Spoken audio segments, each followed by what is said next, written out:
So my name's John. I have worked for about 2 decades in the software industry, and I've done a fair amount of different roles in that time, but probably for the last 15 years or so, I've been in positions where I was hiring engineers or building teams or working with other companies and helping them build teams. So I've spent a lot of my time kind of interviewing people and doing technical interviews and that kind of stuff. And I frequently would find myself asking this question, is this person a good fit for my team? Is this right? And it's often, as I think it is for many people who have been in these positions, it's a gut feeling. It just feels right or it doesn't feel right. And interestingly, as I started to become more aware of questions around diversity and inclusion and some of those ideas, I started to wonder exactly what that question really meant. What does it actually mean when we say, is this person a good fit? And then I started to think, but surely I wasn't, biased, not me. It's the other people that were racist or homophobic or sexist. It couldn't be me. It couldn't be any of you, obviously. So we'll leave that there. So before we dive in, what I wanted to do was go through some of the definitions for kind of important terms in this space. So first one up is this term meritocracy. And this is one I think we generally have heard a lot, and most organisations, in fact the majority of organisations in the corporate world, would claim to have a meritocracy. This is that an individual can rise through the ranks of a society, or in this case we're talking about organisations, based purely on their merit, based purely on their effort, their achievement in the organisation. I think that is a pretty righteous, valuable, good intent. I don't think that many organisations achieve anything like a true meritocracy. And then we have this term inclusion. So in its simplest term, this word literally just means the state of being included. Well, that sounds about right.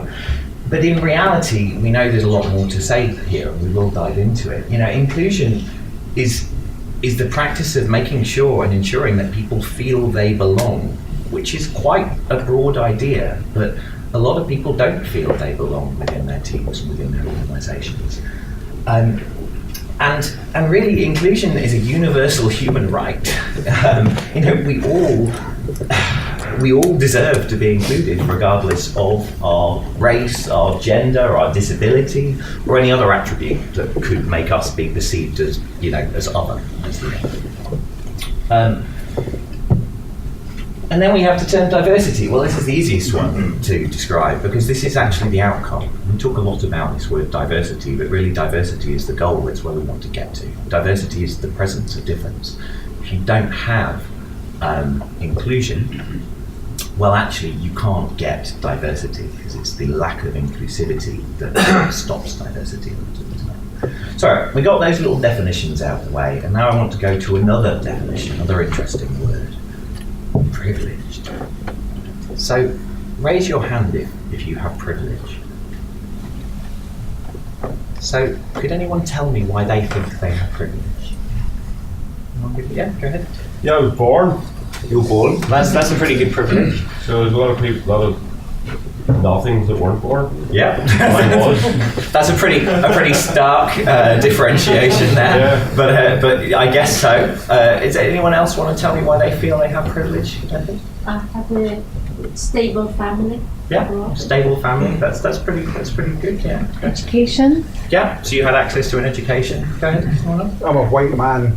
Yeah, that's a pretty useful one to have these days. That's a pretty powerful privilege.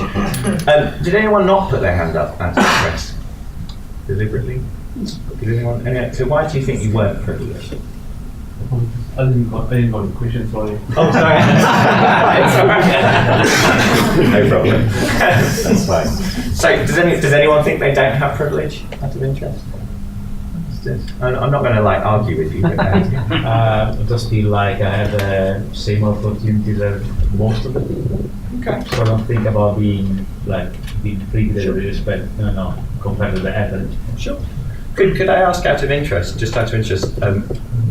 where did you grow up in the UK, or where did you grow up? I grew up in Italy. You grew up in Italy, and you're a white man. I'll just point that out. So let's go on to the next thing. So, because the interesting thing with all of the points that were made there, a lot of people that discuss it now, these were things that actually no one had any choice over. You actually didn't choose to be born. No one does. You don't choose your parents. You don't choose to be lucky enough to be born in an area that means that you have affluent enough parents, or parents that pay attention to you. You don't choose the race of your parents. You don't choose which area that you live in. You don't choose whether or not you grew up in the slums of Mumbai or in Mayfair, London. You don't have those choices. Privilege is not a choice. You don't choose to be privileged. You can certainly imagine privilege, and you can have a false sense of privilege in the way you behave, but actual privilege is something that you just have or you don't. It's just a thing that you have. And in fact, the vast majority of people will have varying degrees of privilege in different areas. A white man is going to have significant privileges in today's society, and we'll discuss some of those things. But actually, a white woman that comes from a middle-class background in an affluent area with affluent parents will also have significant privileges compared to an African-American woman living in Detroit, for example. And these are kind of just facts of society. It's really indisputable whether you have or don't. So one of the things is an interesting study that was done to demonstrate this was a thing called a study done in Chicago and Boston. And what they did was they had a bunch of writers basically gather up a whole bunch of job ads. And they looked through the newspapers and they found lots of job ads for different roles. And they literally wrote a bunch of CVs. They crafted fictional CVs to apply for all of these jobs. And there was hundreds of jobs. And what they found was that all they did once they crafted these CVs was change the names. They changed the names from something sounding white male to something sounding typically, in this case, African American. But this same study has been repeated for differences between gender, differences between different kind of binary differentiations. And they found that job applicants with white-sounding names would send about 10 CVs to get a reply, and job applicants with African-American sounding names would send 15 on average. So it's a 50% difference just by having a conveniently white male sounding name. I met a chap in Budapest, another speaker, called David McQueen. He's a black guy but has a conveniently white male sounding name, and he jokes a lot about how that has made a massive difference in his kind of career direction. He's very aware of it. So yeah, just by sounding black, your chances decreased for getting a job just at that point, which is actually why in many organisations now you're starting to see situations where they black out the names. They often black out. Varying companies have gone to different areas where by the time the CV gets to the hiring manager, HR have blacked out anything that could place an individual in any kind of sense that could identify their gender or their background.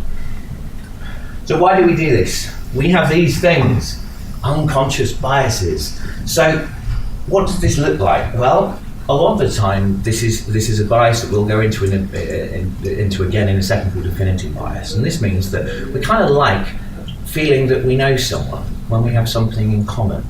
And this happens at the subconscious level. So someone comes in, rather you're going through the CVs,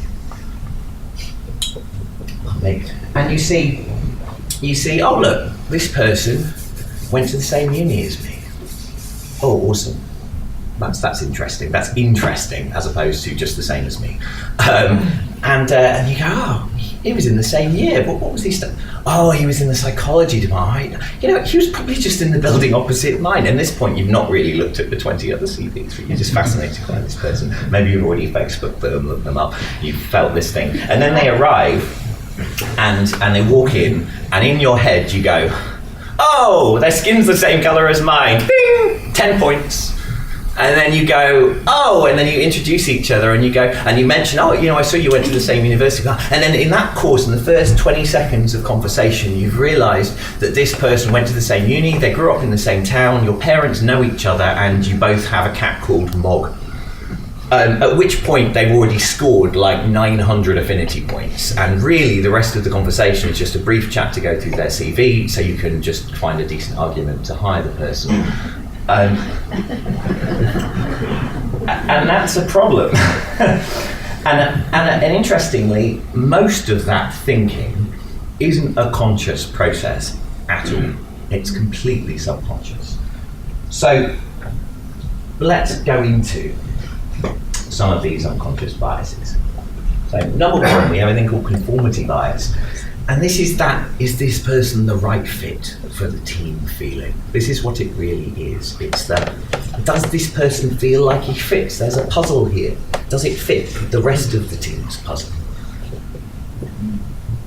And we have a thing called beauty bias, which is an interesting one, that generally, and this is actually not what you might imagine. It's not just good looking, it's actually like yourself. And interestingly, recruiters now, if they're hiring for someone else, if they're hiring for a replacement for someone, they will often hire someone with similar physical attributes to the individual they were replacing, which is an intriguing thing. We spoke about affinity bias.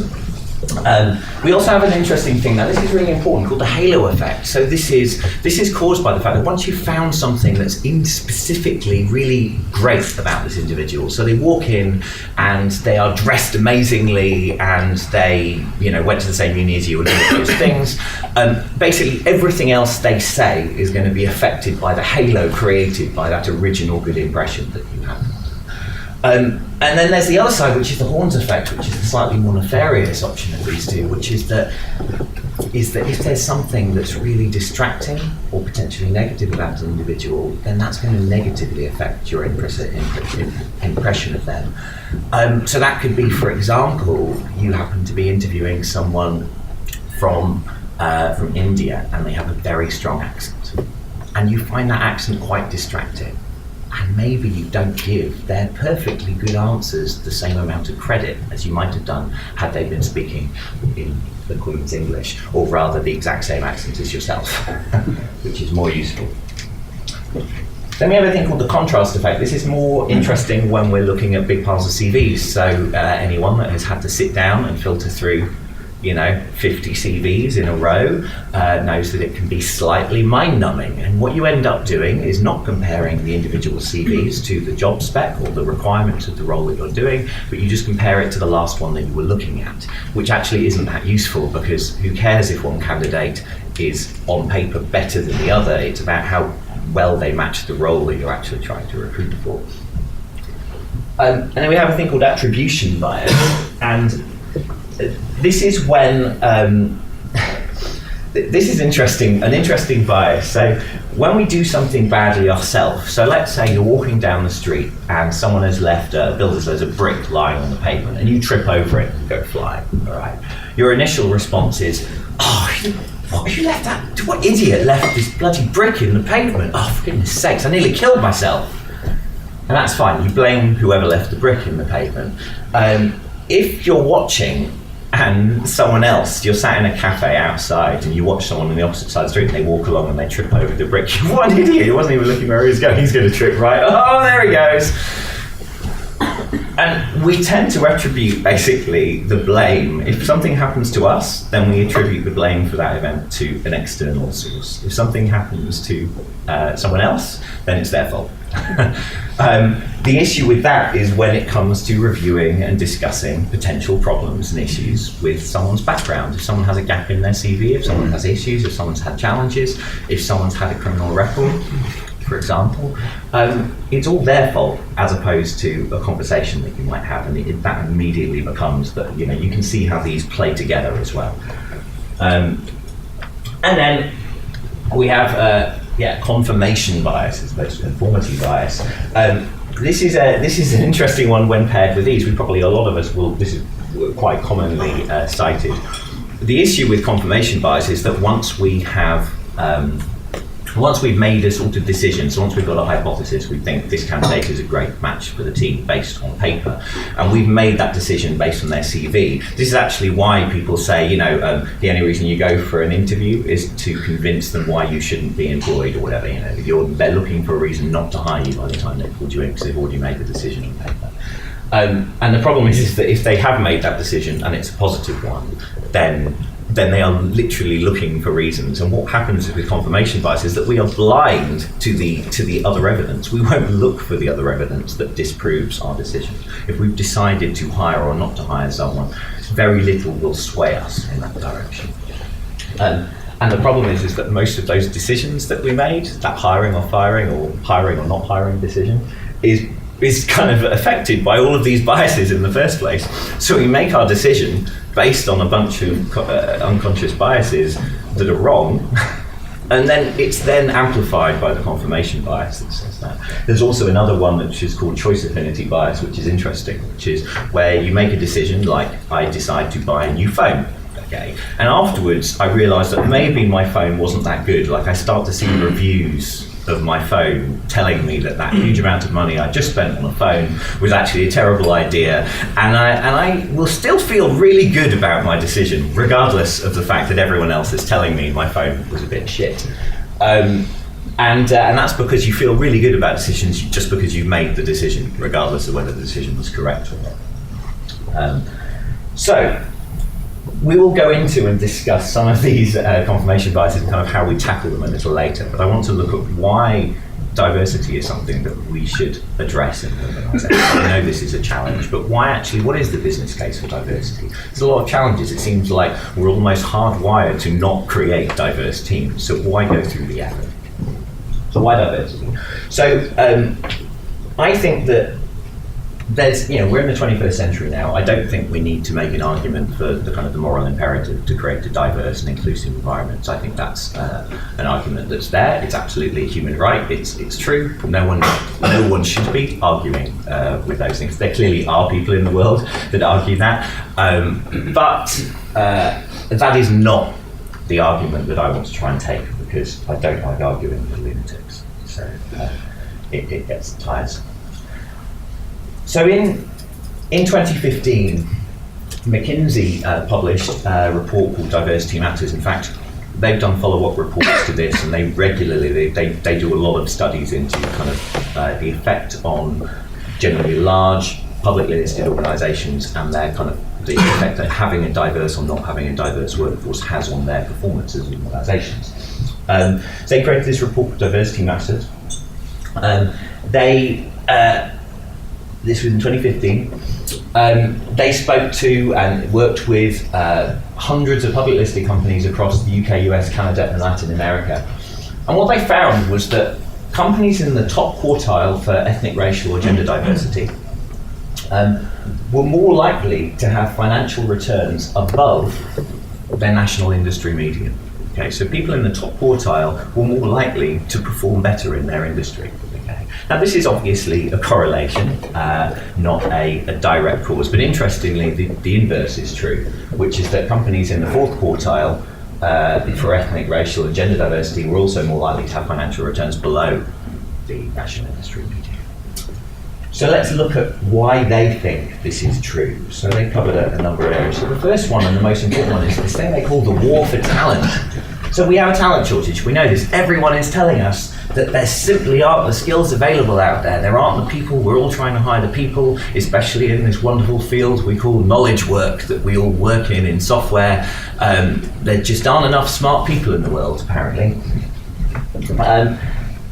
And interestingly, there is this large pool of skilled people. And interestingly, when we look at the actual kind of breakdown, that there is an incredibly large amount of diversity in this pool. In the US, half of all infants aged under 1 in 2010, this is, were members of a racial or minority group. Okay, so that's 50% of all, as this generation grows up, that will account for the US being 50% of that population of that generation is going to be ethnic minorities, if you can really call them minorities by the time they account for half the population. I don't know, but that's what it works out to at the moment. And in the UK, the percentage of workers of European ancestry in general has reduced by 10% over the since 2005. In the UK and the US, women make up almost half the workforce these days. Obviously, that wasn't the case going back a while ago, but these days it is. It's a 50-50 split. This isn't that surprising in the current world. And a really interesting stat is that on average, LGBTQ recruits tend to be more highly skilled and more likely to have advanced degrees. But there's a problem. Well, we tend to discount people. Once those biases we spoke about come into play, we end up with a much smaller pool. And we start to say things like, we just can't find the skills. You know, we interviewed them, you know, they came in. We get lots of Indian candidates, but they're no good. You know, the Indians aren't any good, apparently. You know, they say that, yeah. I've heard that. I've heard people say that before, and I remember helping them. And we went in, we did some interviews. I remember coming out thinking, I didn't think there was 5 candidates, and they were all complaining as we walked down the hall. This particular client I was working with last year, I was helping them do some hiring, and I remember sort of walking down, and they were walking in front, sort of the 3 engineers. I didn't know them very well. I'd kind of come in specifically to help them with some specific problems. And they were kind of going, oh, you know, there's that last candidate, and you can barely understand what he said. You know, for goodness sakes, who are they sending us this agency like this? They're rambling away like this.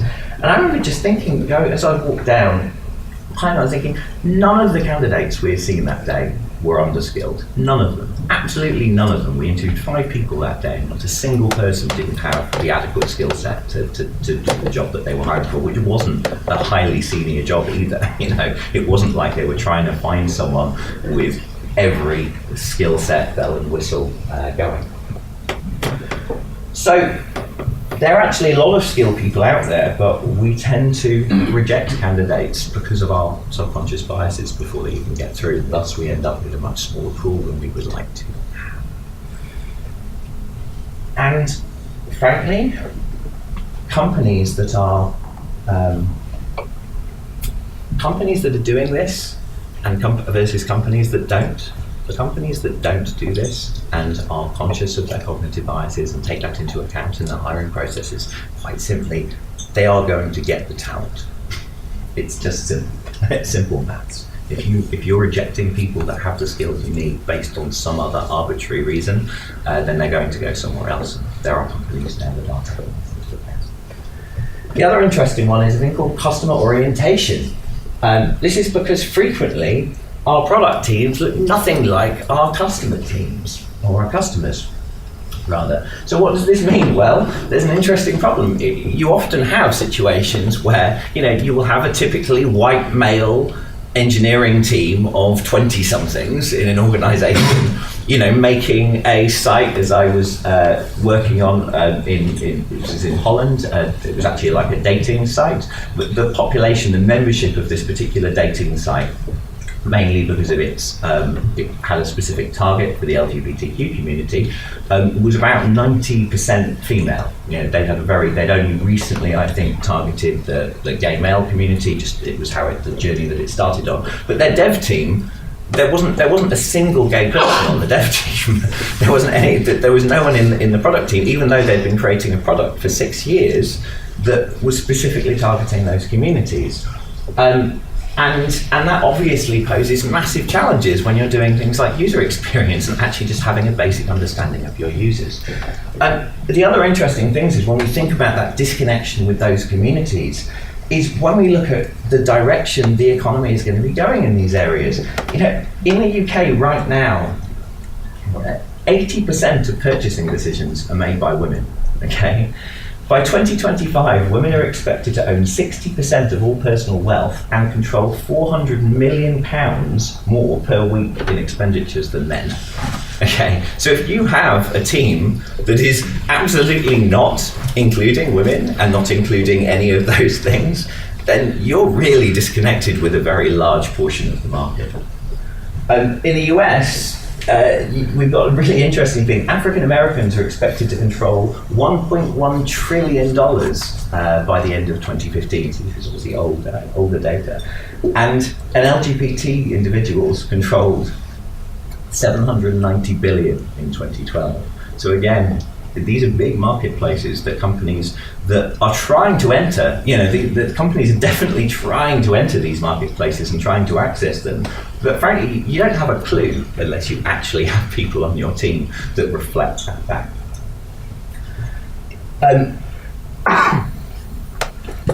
Then we have another area, interestingly, employee satisfaction. So this is a stat that I've used previously. So in 2013, Gallup reported that 13% of employees were, only 13% of employees were, this is internationally, were actively engaged with their work. And in 2017, last year, that actually went up, got an extra one, it's actually 15% now, which is great, but it's not really that great.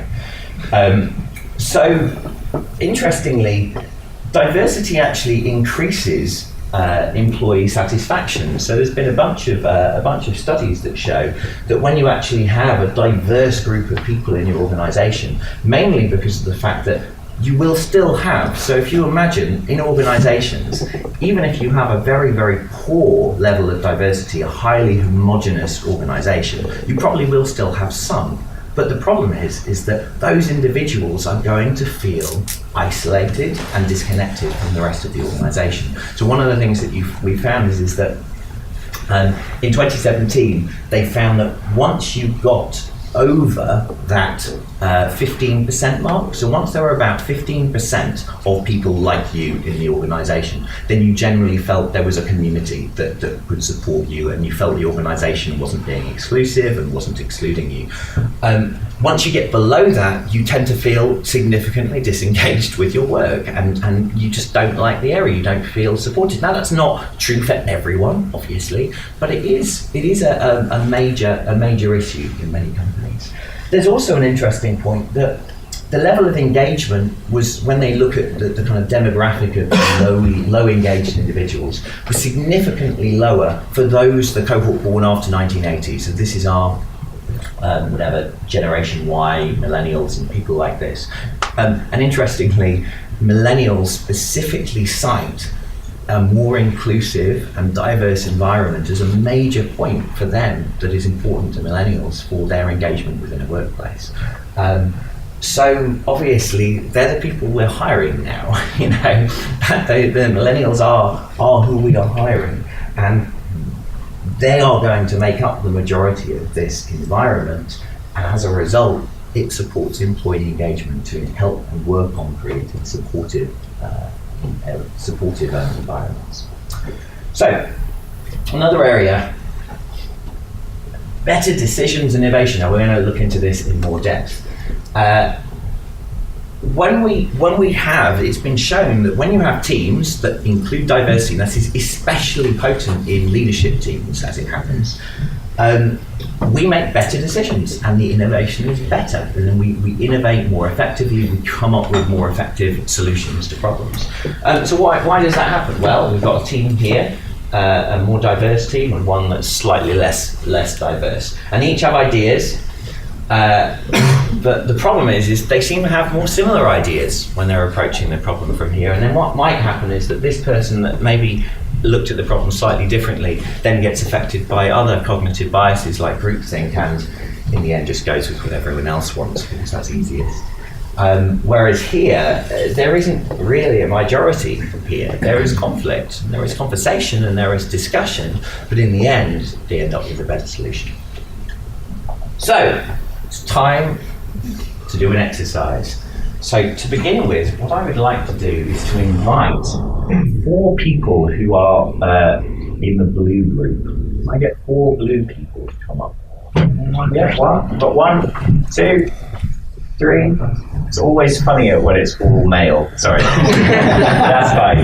So the rule is here is that you're only allowed to stand facing the side that matches the colour of your team. So you're only allowed to stand over there, which is going to be an issue. Wait, we're missing someone. You can't move from your positions. You can sort of awkwardly lean over it. You can't just smash it.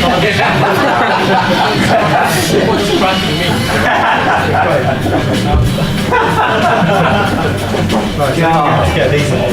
I didn't know Balansbury in Scotland. So it says here blue is 2 to 13 and amber is 2 to 92. So that means we should try all of those. So 2. So if you try the amber one, 2 to 92, you try and run those numbers. If you could do 1 through 432.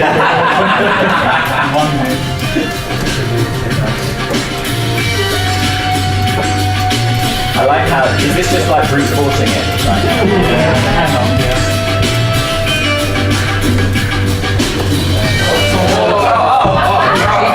He's slightly safe off the table.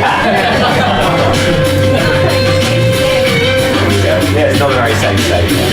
I didn't really design it with high security in mind, to be honest.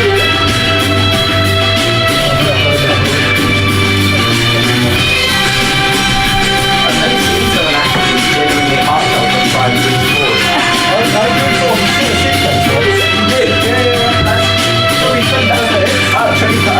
The one guy summed them up. You've got 25 seconds.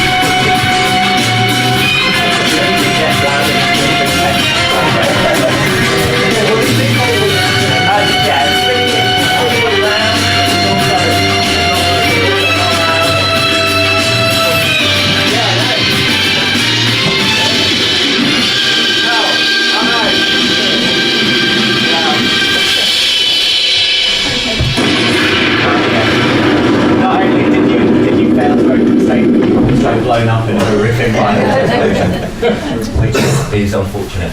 Okay, so I'm sorry guys, could you please sit back down again? Thank you for trying. So what I would like to do now is to kill myself. Is to introduce, is to bring up another group of people. This time I'd like one of each colour, and also just because I like to divide this by gender. So if I could have 2 ladies, maybe a green and a yellow person who's a lady, and 2 people who are blokes, so pink and or red and blue, if that's all right, who haven't already been up. Thank you. Green. Green. You're green, all right, there we go.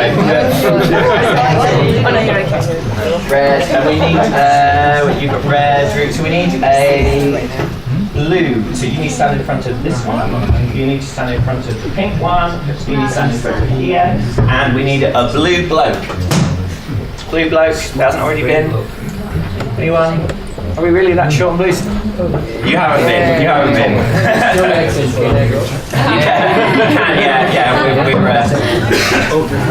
Interestingly, I will point out, we'll discuss it later, that interestingly, all of us right now, having just discussed and explored cognitive biases, would be less biased in an interview. If you were having to literally go and do an interview right now, you'd be less biased. So you'll need to stand right in front of each bit. So you need to stand over here, and you cannot leave the end of the table. So we will start the timer again. You have 2 minutes to work out. I suggest you stand still and talk to each other, as opposed to manhandling the safe. Not necessarily. So in a second, any minute. And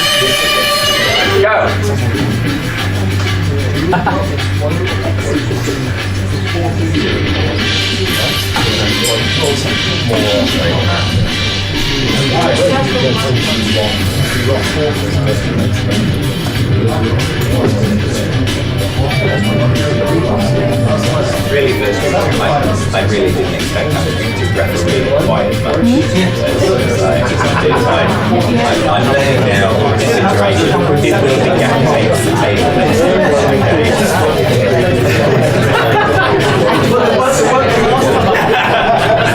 But you had 25 minutes. Yes, significantly more variations. Exponentially. Yes.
right, let's see. So I will reveal the solution is that the numbers are printed on each of the sides. So 1, 2, 8, 6, or 9, 8, whatever. You knew it already.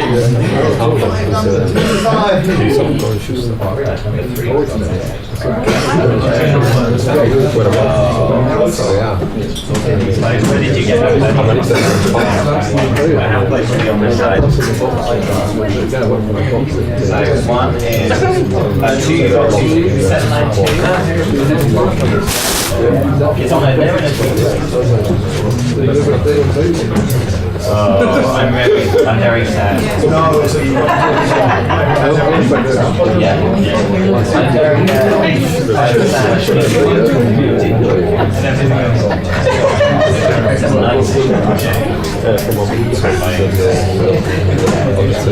I did it, guys.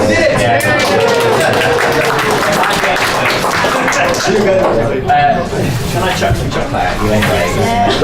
So I can point out that the second team, while they did in fact fail, which is a shame, they did get significantly further than the previous team. So I'm going to throw chocolate at you, so just like be aware of the health and safety risk. There you go. There you go. I'm going to chuck a few in my handle, so I'm not being exclusive. And then there we go. Oh yeah. There we go. Over there. Lovely chocolates aren't too hard. Oh, they can take an eye out. They are there, and afterwards you can grade it. I'm not thinking all that.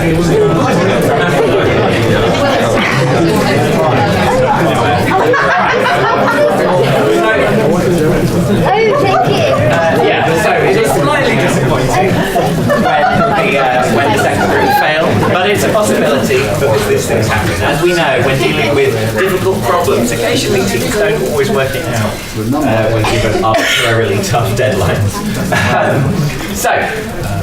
That's fine. So, what was happening here? One of the things is we have a thing that I call degrees of difference. So when you have a team, if you imagine the diversity represented as an angle, okay, so all of the various things that make up your diversity and your particular group, and that is a layered thing. There's a thing called intersectionality, which is this idea that actually what I agree as an identity is actually not really the one thing that might be most obvious about us. You know, white male, bearded is probably the most obvious facet of my thing. But actually, I'm also a parent, and I'm also Agile coach, and also other things. And actually, that also has an effect. So intersectionality is often quoted because it also has an effect on things like privilege, or lack of specifically. So, for example, if you're a woman in America, I think you earn at the moment, on average, I think it's 80 pence in the pound, roughly, compared to an equivalent male across on average.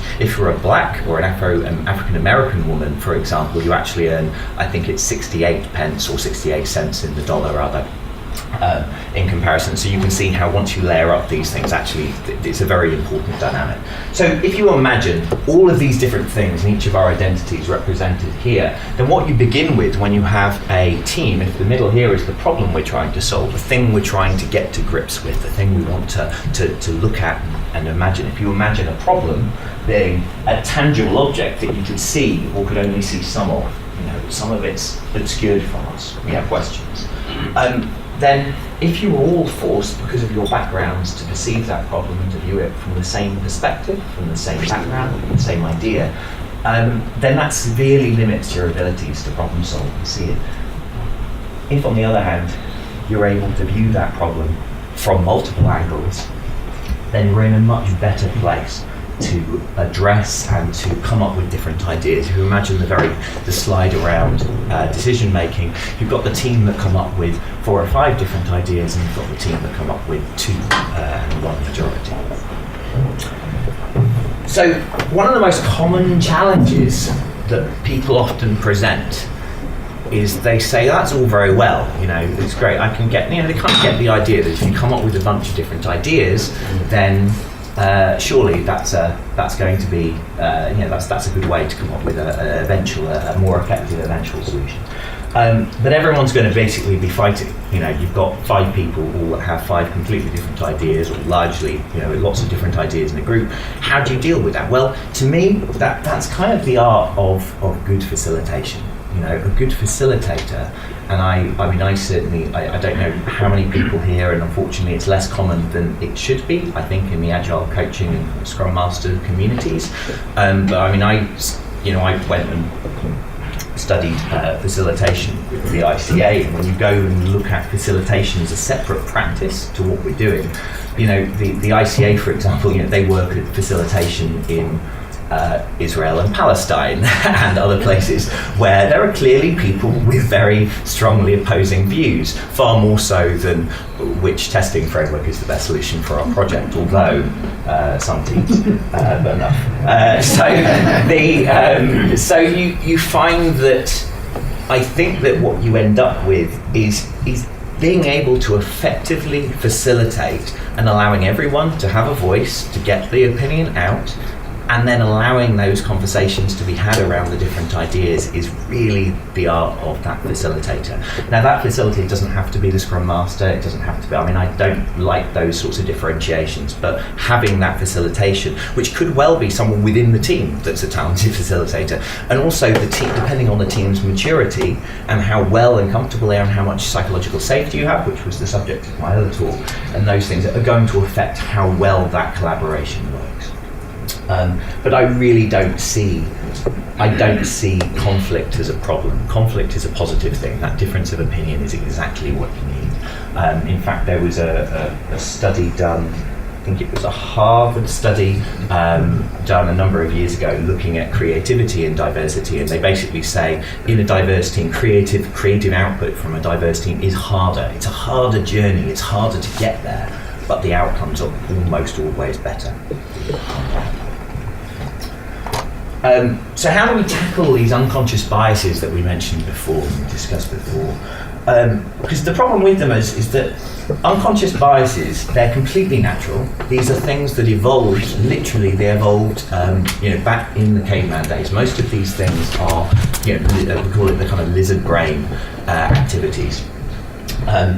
They are things that are absolutely kind of core to the way we interact with other human beings and the way we assess them. And largely, they've been very good for us. We're all here, and that's actually because our cognitive biases have done good stuff for us in our evolving selves. So how do we deal with something that is, by definition, unconscious? One of the interesting things is that I found, and the most interesting research is something I mentioned briefly before, is that being aware of them actually limits their effect. So one of the important things is, and what I've done with the Ford where I'm working at the moment, we were recruiting for the team, and I literally printed off a bunch of flashcards that I laminated of the kind of key cognitive biases that affect. Now, if you search cognitive bias, go to Wikipedia, there's like 100 of them. But I tell you, if you spend too long on that page, you will completely lose faith in our ability to do anything ever properly, and you'll completely doubt yourself forever. So I don't necessarily recommend it. But what I do is I print out these, about 20 or so, more than I cover here, that are kind of relevant to that space. And I just tell people, just literally read through the flashcards just before you go into the interview, just before you start piling through the CVs. Read through them. And that's actually really, really important because you stop it. There was a study done a little while ago looking at subconscious bias and kind of our inherent xenophobia, and they took a bunch of participants that were literally were looking for the people that were kind of the biggest anti-ist anything. Like, no, I'm totally not homophobic, I'm totally not racist, that's disgusting, all of that stuff. But literally, outwardly, they would claim to be the most liberal, accepting, non-biased people ever.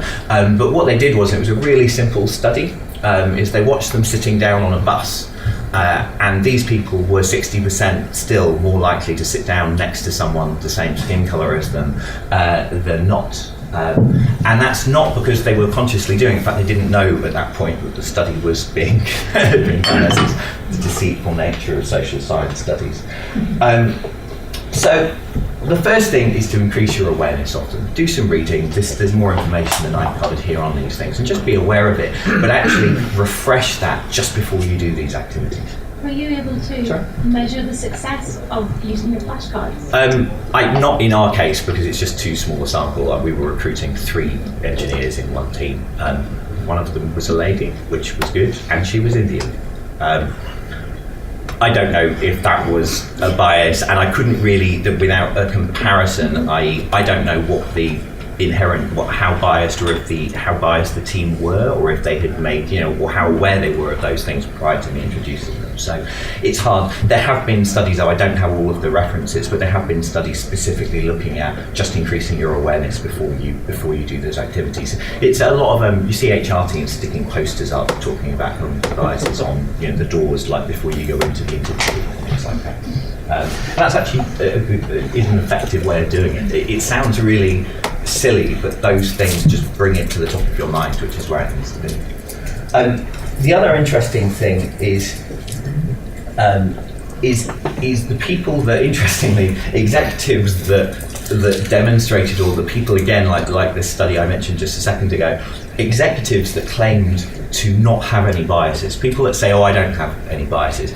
Interestingly, there's a bias called blind spot bias, which is your unawareness of your own biases, and you're more likely to accuse other people of having biases, which I didn't mention today, but it's interesting in that context. But people that claim not to have any biases in studies tend to demonstrate more cognitive biases when they're in that. So again, the importance is that awareness. The other thing is just don't rush decisions. Don't go with your gut. And that sounds silly, and it's not necessarily, your gut's not necessarily wrong, okay? That's important. It's not necessarily the wrong decision. Just thinking that you like someone isn't necessarily a bad thing. It's not like bad, just, I'm gonna have to reject you automatically because I liked you. You came across really well, I liked you, you were great, but John told me I can't hire anyone that I like, so I'm going with this person because I really hated them the whole way through the interview. That's probably not an effective thing either.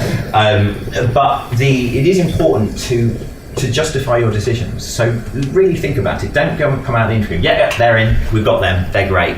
Actually think about it and have a conversation with someone else about it. So note down your thinking processes, think why you like this person, why is it that you think they might be a good fit, and then have a conversation with someone in the team. Also, have other people in the interview with you. Don't interview people one-on-one. Have someone else in there. Sorry, go ahead. You may be about to come to that, Yeah. but that's one of the things we're looking at work, is making sure you have a diverse interview panel. Yeah, absolutely. The other side is bringing other people in, and also I don't like it when, so I've seen some companies that kind of go a bit overboard and you end up with like 6 people interviewing one person, and purely on a human thing. That's just terrifying. It doesn't matter how diverse the team is, but it's like one of those awful movies when you have like a panel of people and you're just sat there, like 5 meters away from them all, and they start asking questions, and it's hard to, that's going to actually bias on a neurodiversity front, that's going to bias individuals that simply just don't like that setting at all, and you'll have people that will just melt into a pool. But having someone else, having 2 people in a room is not imbalanced, not massively so, and having that person being diverse from your perspective, i.e. if I'm going in as a white male, I might bring a woman in with me to interview, for example, a female team member in with me. And that would balance that out, and it means again, it's just addressing the problem of the question of, should we hire this person from multiple perspectives? They're also, it's also important to look at some of the things I mentioned, which are more procedural, but it's things like, do actually look at blocking out CVs, as in you go through and you literally block out irrelevant information from CVs. People argue about this, because I would say you block out things like university names of places they attended, anything that would possibly place them in the country or the world, their names, anything that might identify their gender at all. And just go through blocking out, and you end up with CVs that look pretty crazy. Now, it's still possible, even with pretty massively blotted out CVs, to place people, and there's a lot of interesting work that kind of shows. But in my opinion, I think that it's better to do it than not. Yeah, sure. If someone absolutely says, "Well, I'm going to work out what gender this person is. I don't want women here," or whatever, then they're probably going to work it out. You know, they'll work something out. But that's to be honest, a whole separate challenge. If you've got people that are kind of deliberately, consciously trying to activate their subconscious biases, it's probably an issue. So there are a few things you can do. There's obviously more. One of the things that's interesting is we've spoken a lot about that kind of hiring process. But actually, once you've hired the person and they're there, there's an issue, which is that people often don't stay.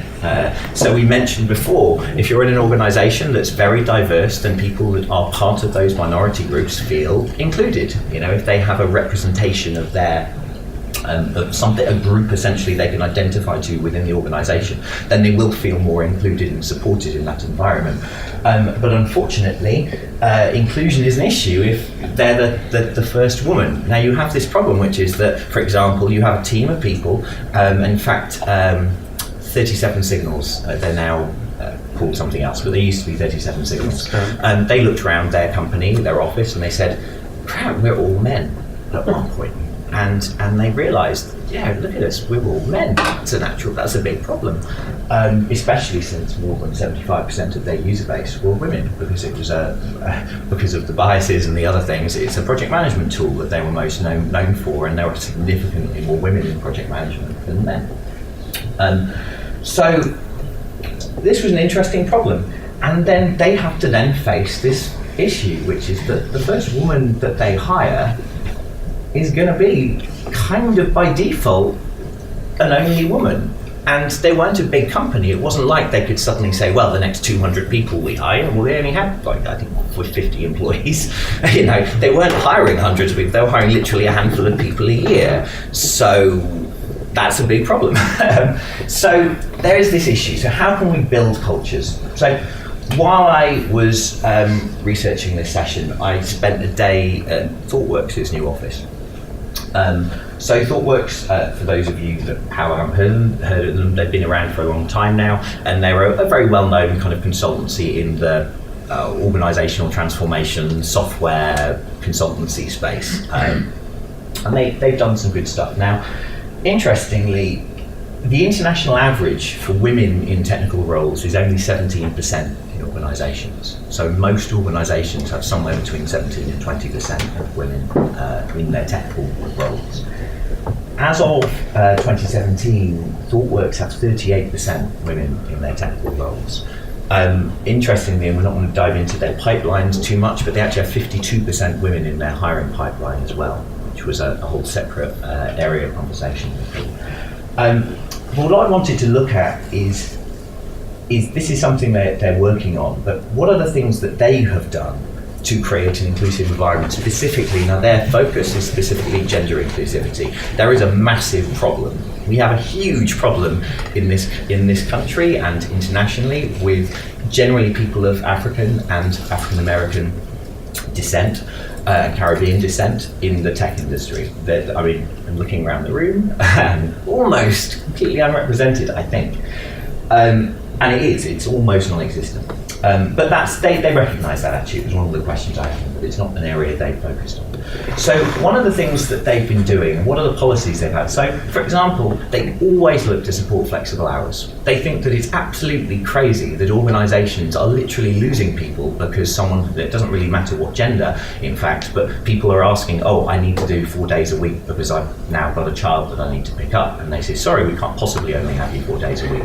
And people are losing employees that they might have had for 5-10 years, and they're saying, sorry, no, we can't possibly support that. Our HR computer systems can't handle it, or something. And they lose these incredibly valuable employees often on a kind of really silly technicality. A lot of the time. Often companies tend to attribute working from home as some sort of benefit, so it's something they then see that it's something you have to earn, and it's sort of like, well, you haven't earned that. In fact, you've just been off for 6 months having a baby, you know.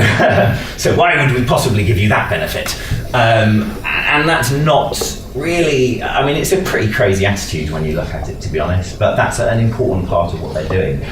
Not specifically gender diversity, but this is specifically all of the corridors in the new office can fit 2 wheelchairs, just over 2 wheelchairs wide, which is a really interesting point, because can you imagine how included you would feel if every time you went down, if you were wheelchair bound, and every time you went down a wheelchair and someone was coming towards you with another wheelchair or a trolley or something, and you ended up having to reverse back into a lay-by? I don't think that would feel particularly brilliant in those circumstances. All of they've got 2 main event spaces there, and they all have hearing loops and are completely accessible as well. And interestingly, and I would ask what you think, they only have unisex toilets. So why do you think unisex toilets are important to an inclusive environment? That's an interest. Why don't in between each gender? Yeah, absolutely. Yeah. So if you're non-binary or transitioning, there's a problem there. Which toilet, which toilet to use? If I used to be a woman and I'm transitioning to male, do I go into male or female? I don't know. What's going to be comfortable for other people? You don't want to have those conversations. And frankly, I think that it solves another completely unrelated problem, which is that surely no men really like using urinals. I mean, is that really? I don't think anyone really likes that. That's an area of weird, peculiar awkwardness that we insist on installing these things, when really a unisex toilet with cubicles just solves so many other problems. Also, they've got baby changing facilities on site. This is really important because, you know what? Human beings have children. It happens occasionally, and it's kind of important to support the human beings that work for you. And another thing they have is a quiet room for contemplation. So they have a quiet space that people can go to whether that be just getting away. And this goes on neurodiversity, so if you suffer from autism and you just need to be able to get away and deal with kind of overstimulation, you can go and do that. Or if you happen to pray or if you need to meditate, you can also have that space. And that is such an easy thing to deal with and such an easy thing to bring in. So this is the heart of it. For me, all of this comes back to this basic idea that we're all human beings, really. When we want to build an inclusive environment, really what that is, it's about viewing human beings as individuals, because trying to classify them, which is a really crazy thing we do when we're talking about diversity, is we frequently go, well, you're part of the woman group, and you're the LGBTQ group, and you are obviously black, and you are Indian, and oh yeah, look, we've got diversity. But the thing is all of those are humans. And wait a sec, oh no, what? Oh my God, my system's breaking down. The black person is also a parent, and they're also a woman. Oh God, oh no, don't tell me they're gay as well. All of the things are intersecting and I can't cope with it. But it's far easier just to see people as individuals. And then you go, oh, that's fine. They're just an individual that has a list of needs that I can deal with and I can address. Now that can be really hard because our systems aren't really we don't cope with individuals very well in any part of our system, whether it be the school system or whether it be other areas. But that's a really, really cool part of this, is that we need to see humans as human beings. Human beings are there. They're the only people we can employ. There are no other animals that work for us right now. AIs haven't quite got there yet. So we have to deal with and support complex, messy human beings that are just going to screw up and make mistakes and have kids and do stupid stuff and be ill and break occasionally and need to go home and maybe get burnt out and need to take a week off and go somewhere hot occasionally. That is a real pain in the arse for managing projects. It's a real pain in the arse. In fact, human beings are on any project, and any of us that have ever worked on kind of project risk assessment exercises, we often never actually look at the biggest, by far the largest risk to delivery on any project you will ever work on, which is the human beings working on the team. They are the biggest, most likely thing to go wrong or to have problems on any project delivery you work on. We do all of the other technical stuff, but and that may well happen, may well not happen, but actually that risk is far lower than just, oh wait, have we accounted for how many sick days we might lose over this project? Sometimes people do, some companies do. You possibly haven't accounted for the fact that the gay person on your team that hasn't been open about being gay has just decided to adopt a child and has just told you now, and now they need 3 weeks of paternity leave. And he didn't tell you because of a fear of being persecuted or punished for that. So we need to see human beings as humans, and we have to support them. And by creating an environment that supports those needs, we actually address two important things. We naturally and automatically create an inclusive environment, but also we also create an environment that's lower risk, because naturally it allows for those biggest risks in our projects to be floated up to the surface. It's okay for a woman who's thinking about having a baby to tell you early and not tell you at the last possible minute for fear of being punished as a result of, oh wait, is she going to come back? Is she not going to come back? Is that going to happen? Maybe those women are going to wait until the last possible minute. By the way, I'm pregnant, I can't strap it down anymore. And I'm going to be away in a month. That's it. And that's actually a real project risk, because that person could be a key team member that you didn't realise you were going to lose because they didn't want to say anything because they thought they'd be punished. So we have to be open about this. So to finish, diversity is the fuel that powers our new creative economy, and inclusion is what enables it. Organisations that are focused on the human beings they employ and supporting their needs will be the organisations that can compete, and frankly, the organisations that survive. It's really up to all of you if you really want to start the process of building these truly meritocratic organisations. It's really up to individuals. It's up to you if you want to challenge and address the bullshit that happens in many organisations and start to raise awareness of this. And if you're thinking, and maybe some people are, this can seem like a lot of hassle. Dealing with individual needs, we've got, I don't know, how many employees does Amazon have? Thousands? A few thousand? At least 10,000, possibly internationally, maybe 50. 100 Whole Foods, Yeah, quite a lot, exactly. So how the hell do we deal with 100,000 different needs? That's challenging. The problem is that your competitors are already thinking about this. This is not research that is lost on the top organisations. They may well be struggling with the implementation, and they are going to be, the organisations will be slow to fully adopt some of these ideas, but they will get there because frankly they will have to. But if you decide that it's just too hard, Deming has this really lovely quote, which is that survival is optional. It's up to you whether or not you adopt and subscribe to these ideas. But at the end of the day, your survival is optional. So thank you very much.